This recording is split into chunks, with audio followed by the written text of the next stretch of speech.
শাহজাদা মুস্তফাকে মৃত্যুদণ্ড দেওয়া হয়েছিল সাফাতিদের বিরুদ্ধে নাহচিবান অভিযান পরিচালনা করার সময়, কিন্তু তাকে হত্যা করার পর সে অভিযান অনেকটাই ম্লান হয়ে যায়। এর পেছনে অবশ্য অনেক কারণ রয়েছে, সেদিকেই নজর দেওয়া যাক। 1539 সালে পূর্ব আনাতোলিয়া থেকে অটোমান সেনা প্রত্যাহার করে নেওয়ার পর কিজিলবাশ বাহিনী সেখানকার স্থানীয়দের উপর অত্যাচার শুরু করে, ফলে সেখানে আবারও সেনা উপস্থিতি বাড়ানো এবং অভিযান পরিচালনা করার প্রয়োজন হয়ে পড়ে। কিন্তু এই অভিযানে কে নেতৃত্ব দেবেন সেটাই বড় প্রশ্ন হয়ে দাঁড়ায়। 1548 থেকে 49 সালের পর প্রায় 3 বছর কোন অভিযানে যাননি সুলতান সুলেমান। এদিকে রুস্তম পাশার অনুরোধে আহমেদ পাশা ট্রান্সিলভেনিয়া অভিযানে চলে যান, ফলে আবারও রুস্তম পাশাকে কমান্ডার হিসেবে দায়িত্ব দিয়ে সুলেমান রাজধানী থাকতে চাচ্ছিলেন। সুলতান ভেবেছিলেন এর আগে 1533 থেকে 36 সালে 2টি সেনা অভিযানে রুস্তম পাশা গুরুত্বপূর্ণ ভূমিকা পালন করেছিলেন, তাই এবারের শীতে সেনারা তার সাথে পূর্বাঞ্চল অভিযানে যেতে রাজি হবে, আর যদি প্রয়োজন হয় তাহলে বসন্তে তিনি নিজেও যোগ দেবেন। এদিকে রুস্তম পাশা শুধু রুমেলি থেকে আসা সেনাদের সমবেত করে তাদের সংগঠিত করায় ব্যস্ত ছিলেন। 1552 সালের সেপ্টেম্বরে তিনি প্রায় 50,000 সেনা নিয়ে ইস্তাম্বুল ত্যাগ করেন। তিনি ধারণা করেছিলেন তাকে কায়সেরি পর্যন্ত যেতে হবে, কিন্তু রুস্তম পাশা এতদূর যেতে চাননি। তার ভয় ছিল সুলতানের স্বাস্থ্য খারাপ হয়ে পড়লে জেনেসারিদের সহায়তা নিয়ে সিংহাসন দখল করতে পারেন শাহজাদা মুস্তফা। প্রাথমিকভাবে এই অভিযানে সাফাভিদের সাথে রুস্তম এবং সুলতান সুলেমানের যুদ্ধ করার কোনো অভিপ্রায়ই ছিল না, বরং চেয়েছিলেন সাফাভিদের শান্তি চুক্তিতে বাধ্য করতে। অটোমানদের সাথে যুদ্ধ করতে সেই সময় অনেক রাজ্যই ভয় পেয়েছে, সাফাভিরাও এর ব্যতিক্রম নয়। এই সুবিধা অটোমানরা ইতিমধ্যে হাবসবুর্গের সাথে কাজেও লাগিয়েছে। এই পরিকল্পনা থেকেই রুস্তম পাশা তার সেনা নিয়ে রাজধানী থেকে দূরবর্তী পূর্বাঞ্চলে যেতে আগ্রহ প্রকাশ করেননি। উজির যখন তার সেনাদের নিয়ে আনাতোলিয়ায় আসলেন, তখন মুস্তফার ভাগ্য নির্ধারণের মতো এক পরিস্থিতি তৈরি হয়।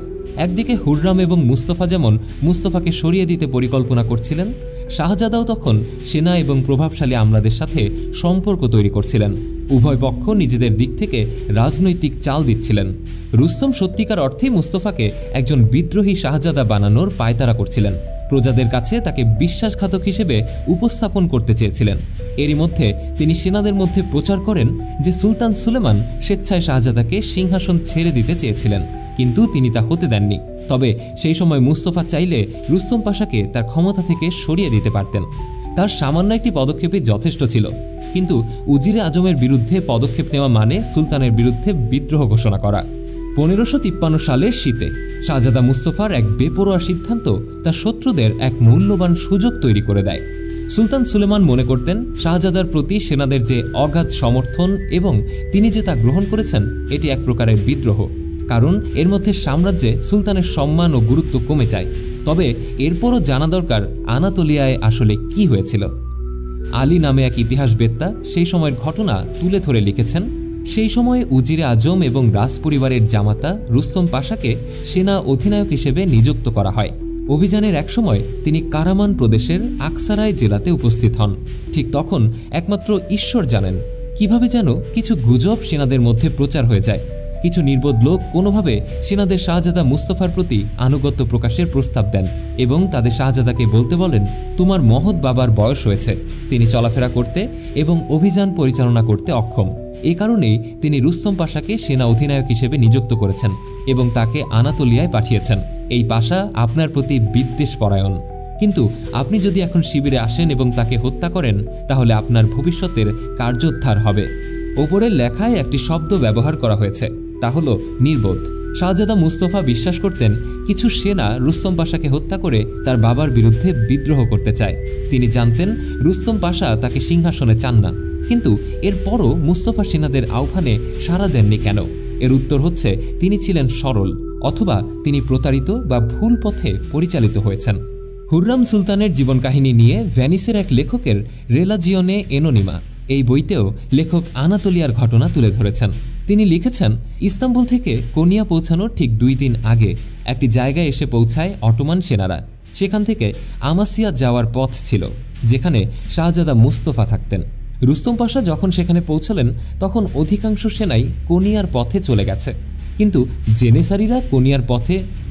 জেনেসারিরা কোনিয়ার পথে না গিয়ে আমাসিয়া গিয়ে শাহজাদা মুস্তফাকে সম্মান প্রদর্শন করে আসতে চাইলেন, যাকে তারা ভবিষ্যতের সুলতান হিসেবে এক প্রকার মেনেই নিয়েছেন। রুস্তম পাশা তখনই পরিস্থিতি বুঝতে পারলেন এবং তার জন্য যে বিপদ থাকতে পারে তাও আন্দাজ করতে পারলেন। তখন তিনি আদেশ দিলেন তাকে ছেড়ে কোনো সৈন্য যেন অন্য কোথাও না যান, তার সাথে সবাইকেই কোনিয়া যেতে হবে। কিন্তু জেনেসারিরা তার আদেশ অমান্য করেই আমাসিয়ার পথ ধরেন। অন্যদিকে রুস্তম পাশা কোনিয়ার দিকে চলে যান। জেনেসারিরা আমাসিয়া পৌঁছে শাহজাদা মুস্তফার হাতে চুম্বন করলেন। শাহজাদা তাদের বাহারি খাবার দিয়ে আপ্যায়ন করার পাশাপাশি সবাইকে স্বর্ণ মুদ্রা উপহার দেন। পরের দিন জেনেসারিদের কোনিয়া পাঠিয়ে দেওয়া হয়। তারা গিয়ে দেখেন রুস্তম পাশা তাদের আগেই সেখানে পৌঁছে গেছেন। তখন রুস্তম পাশার হাতে ইস্তাম্বুল থেকে আসা একটি চিঠিও ছিল। চিঠিতে জানানো হয় সুলতান সুলেমান খুবই অসুস্থ এবং তার বাঁচার আর কোনো সম্ভাবনাই নেই। এমন খবর মুস্তফাও পেয়েছিলেন। খবর পাওয়ার সাথে সাথে তিনি ইস্তাম্বুল যাওয়ার প্রস্তুতি নেন। খবর রটে যায় শাহজাদা মুস্তফা 1 লাখ সেনা নিয়ে রাজধানীর উদ্দেশ্যে রওনা হয়েছেন, কিন্তু প্রকৃত সংখ্যা ছিল সবে মাত্র 5000। তবে তাদের একজন সেনা 3 জনের সাথে লড়াই করতে সক্ষম ছিলেন। আরেকটি বিষয় হচ্ছে সুলতান সুলেমানের অসুস্থতার খবরটি ছিল মিথ্যা। শাহজাদা মুস্তফাকে মৃত্যুর মুখে ঠেলে দেওয়ার জন্যই উজিরে আজম সুনিপুণভাবে মিথ্যা খবরটি মুস্তফার কাছে পৌঁছে দেন। ওপরের লেখা থেকে একটি বিষয় পরিষ্কার যে সুলতান সুলেমান জেনেসারিদের উপর নিজের কর্তৃত্ব প্রায় শূন্য, যা তাকে বৈধ সুলতানের স্থান থেকে কিছুটা দূরে ঠেলে দিয়েছিল। কেননা উজির আজমের স্থান সুলতানের পরেই। তাকে সেনাদের সাথে পাঠানো মানে পরোক্ষভাবে সুলতান সেখানে উপস্থিত। কিন্তু জেনেসারিরা ভালোভাবে জেনেও রুস্তমকে অমান্য করে শাহজাদা মুস্তফার প্রতি আনুগত্য প্রকাশ করেছেন। আরেকটি বিষয় হচ্ছে মুস্তফা তার হাতে জেনেসারিদের চুম্বন গ্রহণ করেছিলেন, যার একমাত্র অধিকার ছিল সুলতান সুলেমানের। যদি মুস্তফা এই অভিবাদন ফিরিয়ে দিতেন তাহলে হয়তো তিনি বাবার চোখে বিদ্রোহী শাহজাদা হতেন না। সুলতান সুলেমান জীবিত অবস্থায় রাজধানীতে থাকার পরও শাহজাদা হিসেবে তার এমন কাজ মোটেও গ্রহণযোগ্য ছিল না। তবে মুস্তফা এই কাজ বুঝেই করেছিলেন নাকি আবেগের বশবর্তী হয়ে করেছিলেন তা বলা কঠিন। এদিকে সুলতান সুলেমানের অসুস্থতার গুজব যখন সৈন্য শিবিরে এসে পৌঁছায় তখন সেনাদের মধ্যে অস্থিরতা তৈরি হয়। এর মধ্যে মুস্তফাও রাজধানীর উদ্দেশ্যে রওনা দেওয়ার প্রয়োজন বোধ করছিলেন, যাতে তার অন্য ভাইদের আগেই তিনি ইস্তাম্বুলে উপস্থিত থাকতে পারেন। তিনি তার সেনাদের দ্রুত প্রস্তুত হতেও বলেছিলেন, তবে শেষ পর্যন্ত তিনি ইস্তাম্বুলে আসেননি। সম্ভবত তিনি কোনো দূত মারফত সুলতান সুলেমানের খবর নিয়েছিলেন। এদিকে রুস্তম পাশা তার সৈন্যদের নিয়ে মধ্য আনাতোলিয়ার আকসারা এসে পৌঁছালে প্রচুর তুষারপাতে সৈন্যরা আটকে যায়। এরপরও রুস্তম সৈন্যদের নিয়ে ধীরে ধীরে অনিচ্ছুক এক যাত্রাপথে এগিয়ে যেতে থাকেন। তখন তার সৈন্যরা বলেন, যদি কোনো শত্রু থাকে তাহলে চলুন তাদের পরাজিত করি, নয়তো ইস্তাম্বুলে ফিরে যাই। জবাবে রুস্তম জানান এক্ষেত্রে তিনি সিদ্ধান্ত দিতে পারবেন না। কোনিয়ায় যাওয়ার পর সুলতানের আদেশ পাওয়ার পরই পরবর্তী সিদ্ধান্ত নেওয়া হবে। তখন সৈন্যরাও তার উপর ক্ষিপ্ত হয়ে ওঠে। রুস্তম পাশা নিজেও বুঝতে পারেন বিশাল বাহিনী পরিচালনা করার দক্ষতা তার মধ্যে নেই। তবে তিনি জানতেন মুস্তফা যদি একবার অগ্রসর হন তাহলে সব সৈন্য তার পক্ষেই চলে যাবে। তিনি নিজে অনিরাপদ পরিস্থিতিতে পতিত হবেন। তবে মুস্তফার কিছু পদক্ষেপ এবং তার প্রতি সৈন্যদের অগাধ আনুগত্য দিন শেষে হুররাম এবং রুস্তমকে লাভবানই করেছিল। সে সময় রুস্তম কোনিয়াতে অবস্থান করছিলেন। তিনি আর বেশি দূর অগ্রসর না হয়ে সেখানেই অবস্থান নেন। তিনি সেমসি আগা এবং চাভুসবাসী আগাকে রাজধানীতে পাঠান সুলতানকে তাদের অবস্থা সম্পর্কে অবহিত করতে। সুলতান সুলেমান তখন মুস্তফার প্রতি তার চেয়ে বেশি অনুরাগের খবর জানতে পারেন। তখন তিনি খুবই মনক্ষুণ্ণ হন। তিনি বিশ্বাসই করতে পারেননি তার বিরুদ্ধে মুস্তফা বিদ্রোহ করবে। তার ধারণা ছিল এই কাজ অবশ্যই কারো না কারো প্ররোচনায় করছেন। এ সময় তার সত্য জানা দরকার ছিল। তখন সুলতান সুলেমান দূত পাঠিয়ে রুস্তম পাশাকে ইস্তাম্বুলে ফেরত আসতে বলেন। তিনি নিজেই পুনরায় এই অভিযানের নেতৃত্ব দেবেন বলে জানান।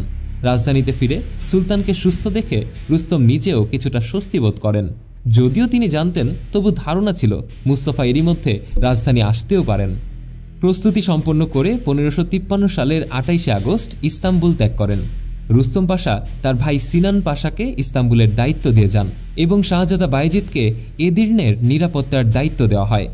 এর আগেই রুস্তম তার ভাই সিনানকে অটোমান নৌবাহিনীর প্রধান হিসেবে নিয়োগ দিয়েছিলেন, যদিও তার কোনো দক্ষতাই ছিল না।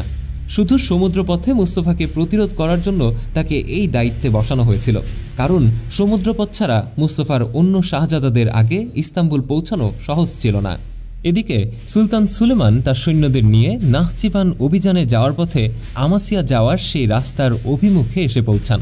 তখন তিনি একাধিক চাভুস বা বার্তাবাহক পাঠিয়ে শাহজাদা মুস্তফাকে এরেগলিতে যোগ দিতে বলেন। তিনি সুলতানদের ডেকে পাঠানোর বিষয়টি নিয়ে তার কাছের লোকজনের সাথে আলোচনা করেন। তারা সবাই তাকে সুলতানের সৈন্য শিবিরে যেতে নিষেধ করেন। সেখানে তার প্রাণহানির সম্ভাবনা আছে এমন হুঁশিয়ারিও প্রদান করেন। কিন্তু শাহজাদা মুস্তফা এবার উভয় সংকটে পড়ে যান। যদি তিনি সৈন্য শিবিরে গিয়ে তার বাবাকে ক্রোধান্বিত দেখেন তাহলে তিনি মৃত্যুদণ্ডে দণ্ডিত হতে পারেন, আর তিনি যদি তা এড়িয়ে যেতে চান তাহলে তার বাবার আদেশ অমান্য করে আমাসিয়ায় থাকতে হবে। আর তিনি যদি এমন কিছু করেন তাহলে সুলতান সুলেমান তাকে বিদ্রোহী শাহজাদা হিসেবে আখ্যা দেবেন। শেষ পর্যন্ত তিনি নিজের সরল বিশ্বাস থেকে সৈন্য শিবিরে যাওয়ার সিদ্ধান্ত নেন। তার ধারণা ছিল সৈন্যদের উপস্থিতিতে তার তেমন কোনো ক্ষতি হবে না। 5 অক্টোবর সুলতান সুলেমান এরেগলিতে এসে পৌঁছান। সুলতানের শিবির থেকে 2 কিলোমিটার দূরে শাহজাদা মুস্তফা শিবির তৈরি করেন। প্রথম দিন প্রত্যেক উজির এবং গভর্নর তার সাথে দেখা করেন। পরের দিন তার সুলতান সুলেমানের সাথে দেখা করার সময় নির্ধারিত ছিল। সুলতানের শিবির থেকে তীর মেরে শাহজাদা মুস্তফাকে সতর্ক করা হয়েছিল। ইঙ্গিত করা হয়েছিল তিনি সুলতানের সাথে দেখা করতে আসলে প্রাণ হারাতে পারেন। সহজ সরল শাহজাদা মনে করেছিলেন এটা হয়তো রুস্তমের কোনো কৌশল। এই কারণেই সতর্কতার বিষয়টি তিনি এড়িয়ে যান। পরের দিন 6 অক্টোবর সুলতান সুলেমানের সাথে দেখা করতে গিয়ে কোনো কথা বলার আগেই ঘাতকদের হাতে তিনি প্রাণ হারান।